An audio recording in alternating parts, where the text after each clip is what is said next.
terminal velocity. It's the maximum falling speed an object can reach when moving through air or any other fluid. This is one of the most fascinating concepts in the study of forces and motion. Terminal velocity is defined as the constant maximum speed that an object reaches when falling through a fluid, like air. At this point, something very important happens. The downward force of gravity becomes perfectly balanced by the upward drag force. When these two forces are equal, the object stops accelerating and continues falling at a steady speed. Two main forces are at play during free fall. First, we have gravity, also known as weight, which acts downward and pulls the object toward Earth. Second, we have air resistance, also called drag force, which acts upward and opposes the motion of the falling object. The interaction between these two forces determines how fast an object falls. The journey to terminal velocity happens in 3 distinct stages. Stage 1, initial fall. Here, gravity is greater than drag, so the object accelerates downward.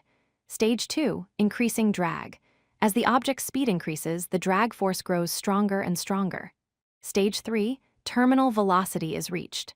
At this point, gravity equals drag, and the object falls at a constant speed with no further acceleration. The condition for terminal velocity can be expressed simply. At terminal velocity, the force of gravity equals the drag force. When these two forces balance out perfectly, the net force on the object becomes zero. With zero net force, there's no acceleration, and the object maintains a constant velocity. Several factors affect what terminal velocity an object will reach. Mass. Heavier objects have higher terminal velocities because they need more drag force to balance their weight. Surface area. Larger surface areas create more drag, resulting in lower terminal velocities. Shape. Streamlined shapes reduce drag and allow for higher terminal velocities. Fluid density. Denser fluids create more drag, which leads to lower terminal velocities. Let's look at some real-world examples to understand the range of terminal velocities.